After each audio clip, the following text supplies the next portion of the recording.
Good morning, everyone. My name is Kathie Poindexter, and I'm a product marketing manager for Epicor software.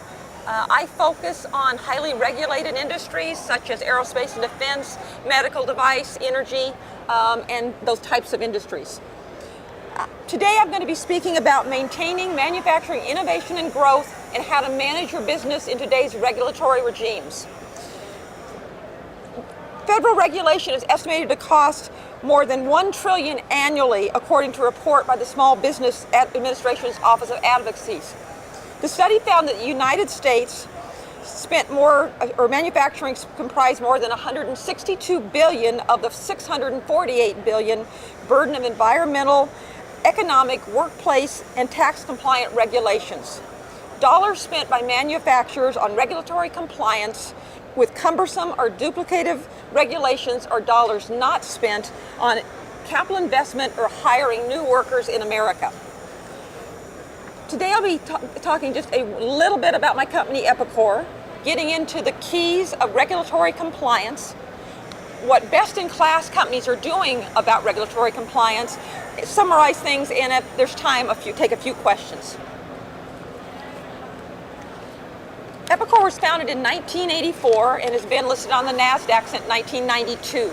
Our revenues, the last those reported in 2009, were a little over $410 million. Employees are worldwide, over 2,700 with 400 partners, and we have over 20,000 customers. We focus on 4 major industry segments, with our largest being manufacturing and distribution. We also have hospitality and entertainment, retail, and services. We cover over 150 countries in 30 languages, and we retain 95% of our customers, which is an extremely high retention rate in our industry. Mid-market customers require low total cost of ownership to stay competitive. One of the key areas where they can achieve low cost ownership is improvements in their manufacturing compliance. And those are some of the areas we'll be talking about today. There are many compliance concerns that people have. You don't know whether you're regulated or are going to be regulated. You have concerns about how you're going to implement new regulations.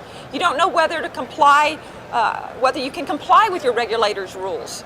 You might be spending too much to comply with the regulations, or you just think there's too many regulations to cope with. You might be tying up too much capital on some specific small regulations, and you may need to plan for staff training in light of new compliance issues that are coming in the future. Proposed regulations you're fearful might destroy your business or lead to a loss of competitive advantage. And finally, you are concerned about the reputational risk from failing to comply with regulations. We've all heard some of the big names out there who've had large fines levied on them for various regulatory problems. There are 4 major components within compliance. You have to have the strategy, the processes, the technology, and certainly foremost the people to comply with regulatory regimes. In general, compliance means conforming to a rule, such as a specification, policy, standard, or law. Regulatory compliance describes the goal that corporations or public agencies aspire to in their efforts to ensure personnel are aware and take the proper steps to comply with all the relevant laws and regulations. Due to the increasing number of regulations and the need for operational transparency, organizations are increasingly just adopting the use of consolidated and harmonized sets of compliance controls. This approach is used to ensure that all necessary governance requirements can be met without unnecessary duplication of effort and with the activity and those resources. Now let's focus on each of those 4 components a little bit. Strategy. You need to get out in front of regulatory compliance. You need to assess policies in development, survey the landscape, and assess what policies are in the formative stage. Analyze the risks and threats of each of those regulations, as well as the opportunities they may present. Learn about their backers and their detractors. Score the potential impact of relevant policies on your business. Determine how closely they should be monitored and decide what policies should be proactively addressed. Once you've identified these key policies, plan your response. Influence the policy decisions. Once you have a deep knowledge of the issues and policies on the horizon, get proactively involved in the public policy process.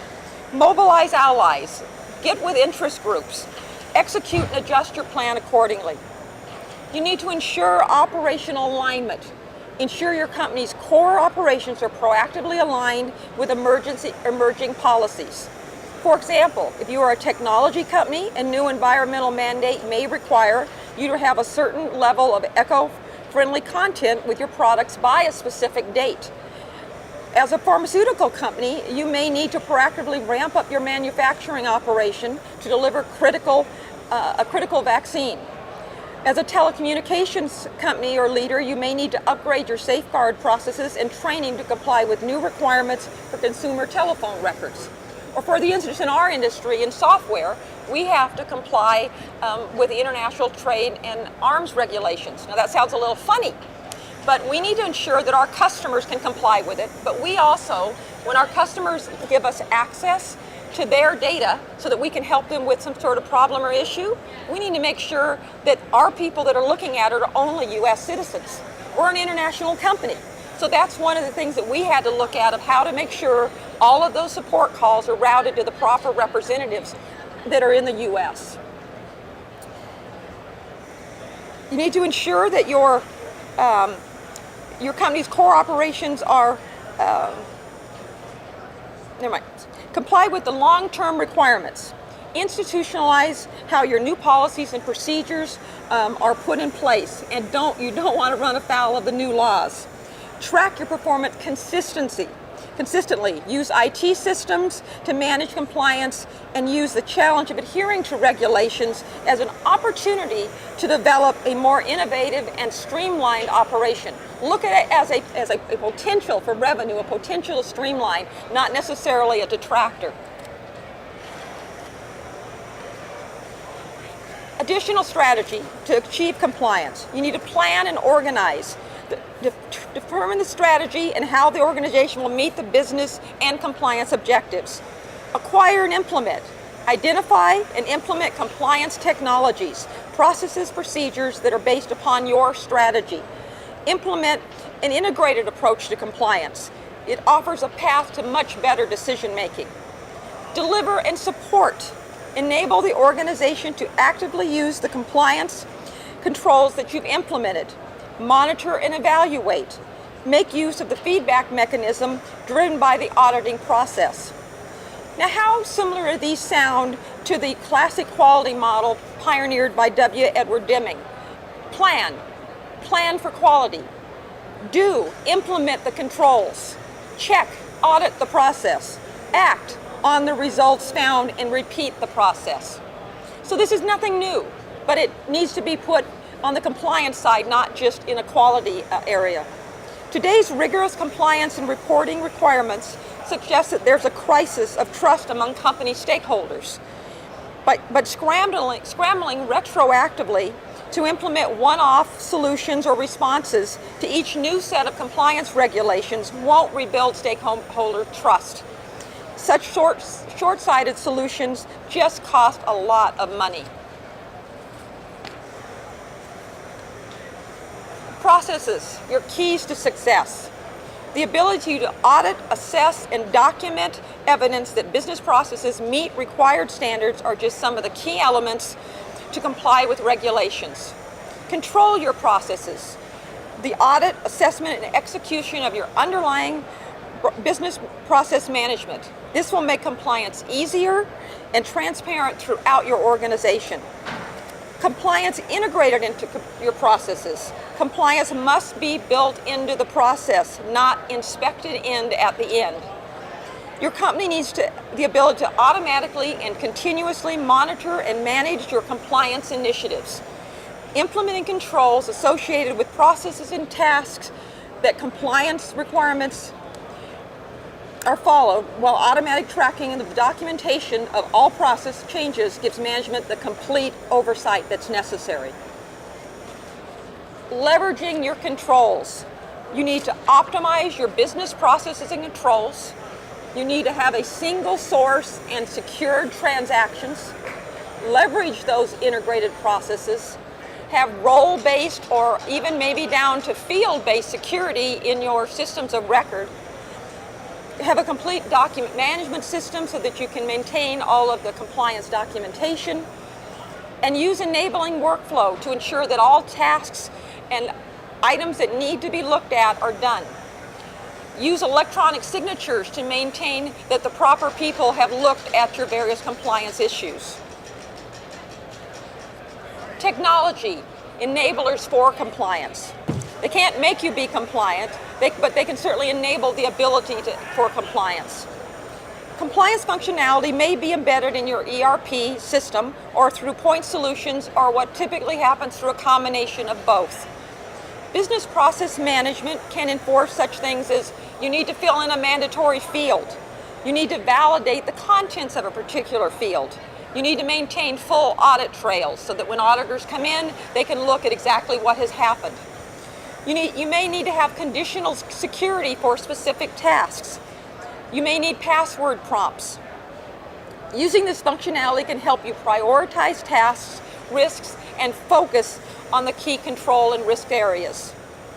You can use Task Manager to make sure that you do the items on a to-do list, that the role-based security is for both internal and external people that access your system. You might have multi-level tasks. They may be done in parallel, they may be done sequentially.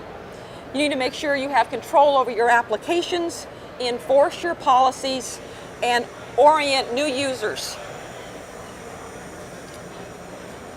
People, the right atmosphere compliance. Probably the hardest nut to crack, but the one that has to probably take the most time to enforce. Creating their atmospheres by using the principles of right the first time. Leadership behavior. Ensuring that it has a high priority, walking the talk. Visible management commitment to compliance. You need to be approachable and open with all of your employees and as well as your customers. Involve all your teams in regulatory compliance and get the training right. Communication needs to be across the board, and you have to have effective feedback systems.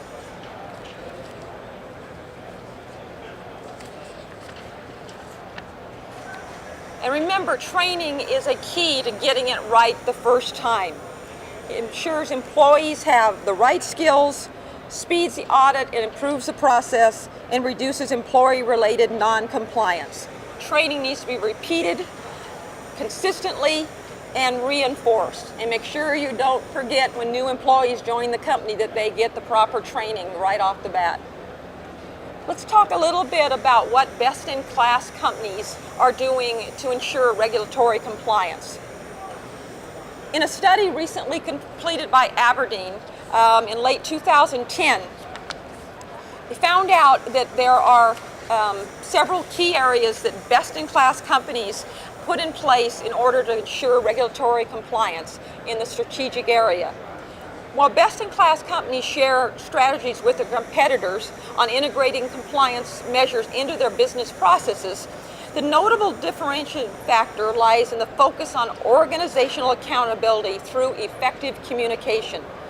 A key element is ensuring that stakeholders within various departments can communicate their respective risk impact on overall corporate liability.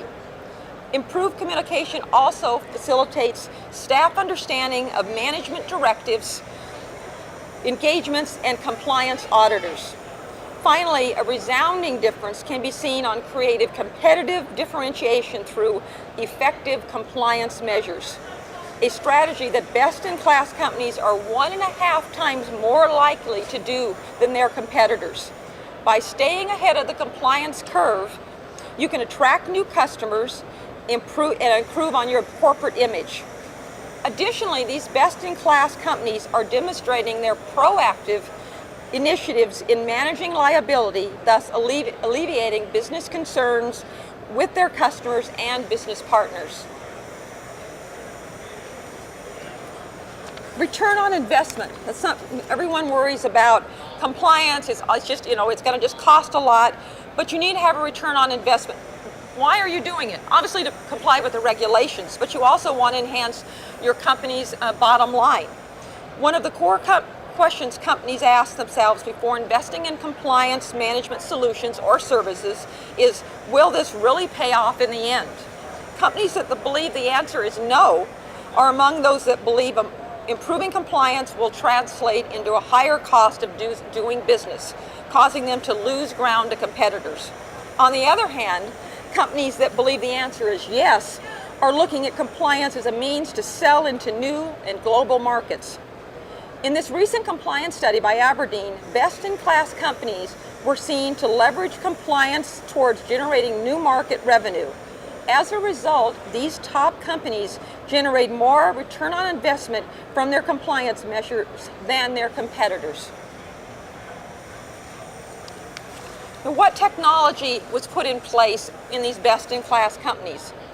With the exception of the area of financial modeling solutions utilizing tools such as Excel or Access databases, where best-in-class and all others were pretty much on par, there's a significant difference in the technology to enable regulatory compliance. One of the most significant differences is in the area of government risk and compliance, GRC solutions. Best-in-class is almost double that of all others, followed closely by environmental compliance solutions and workflow automation. Other technologies used for regulatory compliance includes enterprise performance management systems, using regulatory portals, ERP solutions that might contain compliance capabilities within them. And in closing, the key actions for regulatory compliance: you need to integrate your compliance measures into your day-to-day business processes. Don't inspect them in at the end. That doesn't work. You need to have defined workflow for organizational audits, for internal audits, so you find problems before the external auditors come in and find them for you. You need to have systematic monitoring of your key risk indicators. These need to be front and center on your home pages, on your dashboards. You need to monitor these items all the time. Promote accountability through effective communication. The accountability is assessed and needs to be delegated down through the entire organization. You need to make sure your compliance business objectives are clearly defined. And use technology enablers to support compliance initiatives.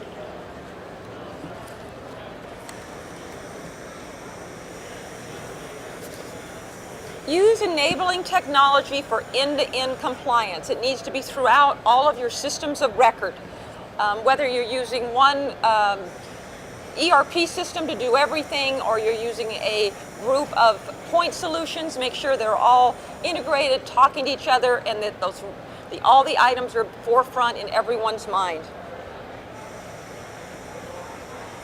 If you've got any questions, we are over in booth 8230, over in the next exhibit hall, and stop by. We'd love to talk to you. Also, we're giving away an Amazon Kindle that you can sign up for.